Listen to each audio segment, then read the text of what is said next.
Meron tayo ditong laptop Core i5. So ito ay Huawei laptop.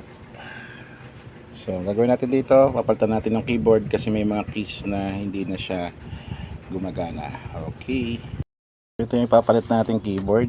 Bagong dating lang to, in order pa natin from Thailand. So ang gagawin natin dito, kasi ito ay hindi siya removable ang keyboard, so bubuksan natin to, then i-detach natin to sa likod, sa back nitong front cover, then saka natin papalitan. Ayun, ito na yung tinatanggal na natin yung back cover. Yan, so ito yung loob nya. So bago natin mapalitan ng keyboard, tatanggalin muna natin lahat ito. So ganun siya kahirap gawin, kailangan muna natin i-dismantle lahat. Kaya matrabaho tong ganitong klaseng laptop. Hindi siya madaling palitan ng keyboard. Unlike to sa mga ibang model ng laptop, so hindi mo na kailangan buksan to, doon lang sa ibabaw mapapalitan mo na siya. Pero ito, naka-fix ang keyboard nito dito sa ilalim ng mainboard niya. So kailangan mong tanggalin muna lahat ito. So ganun siya ka-selan. Ayun, sige. Okay, so na-remove na natin lahat ng screws ng mainboard. So yan, pull out na natin yung mainboard. Okay. Okay, so yan, tanggal na natin yung mainboard. So next na natanggalin natin ay yung camera, then yung LCD panel. Okay, tinanggal na natin yung LCD. So remove natin yung mga hinges. So hindi ko na binidyohan. So yun lang naman, tatlong screw lang yung tatanggalin. Then next naman, itong camera ang tatanggalin natin. So kailangan lang natin ingatan to kasi wala tayong mabibilan nito.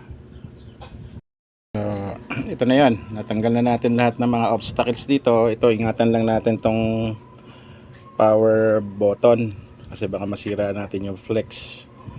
So hindi ko na siya tinanggal kasi matindi yung kapit niya.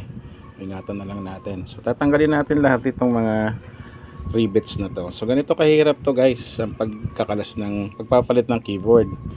Hindi siya madali. Unlike ng mga lumang laptop, so hindi mo na kailangang i-dismantle lahat ito. Ito totally 100% dismantle. So itong mga bagong laptop, dahil compact siya, manipis siya, so ang keyboard niya ay naka built-in dito, talagang naka-fix, so naka-rivets. So sabi lang ng iba, bakit ang mahal ng sinisingil na technician, ipapalitan lang naman yung keyboard. So ito guys, ang video na to makikita nyo kung gaano talaga siya kahirap. So hindi siya madali. So mahigit 1 o 2 oras yung gagawin to, lalo na pag first time yung magbabaklas nito. So medyo ingatan nyo, medyo matagal, no? So ito yung reason kung bakit nagmamahal ang isang pagpapalit lang ng keyboard. So hindi siya ganong kadali. Ayan, so may idea na kayo, no? Para next time na magpagawa kayo ng laptop, huwag kayong magtaka kung bakit mataas yung service charge, kasi nga talaga namang mahirap magpalit ng ganitong keyboard. Okay, so kalasin na natin. Tatanggalin ko na yung mga rivets. Hindi ko na rin siya bibidyoan. Later na lang pag nakalas ko na, so ako ipapakita ulit sa inyo. Okay, so natanggal na natin yung mga rivets. So nabutin tayo ng halos 1 oras pagtatanggal. Ayan, so matatanggal na natin ngayon yung keyboard. Okay. Okay, so after several hours of hard work, natanggal na rin natin yung sirang keyboard.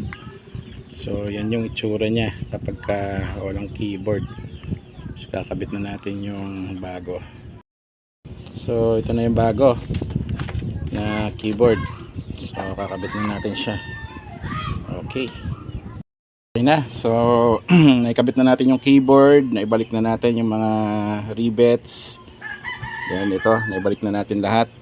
Kami battery na lang ang hindi pa natin nakakabit. So pagkatapos ikabit ng battery, go na tayo. Test na tayo kung okay na. Okay. Eto na guys, naikabit na natin yung battery. Yan, pati yung monitor. So assemble na natin to.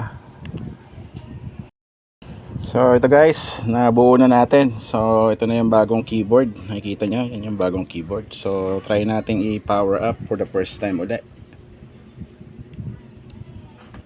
Yan, okay, umilaw na. Ayan, may Huawei na.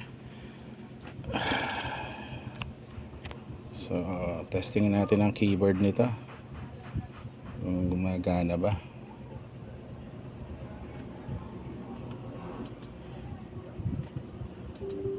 Ito kasi nung yung number 4 na notice ko na hindi siya gumagana, 4 tsaka yung enter.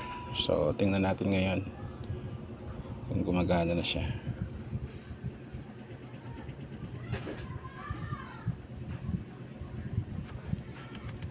Yun, ang enter, gumagana na yung enter. Ayan. Okay. So tingnan natin, 1, 2, 3, 4. Yun. 4, 5, 6, 7, 8, 9, 0. Okay na guys, gumagana na. Ayan, Huawei D15 change keyboard.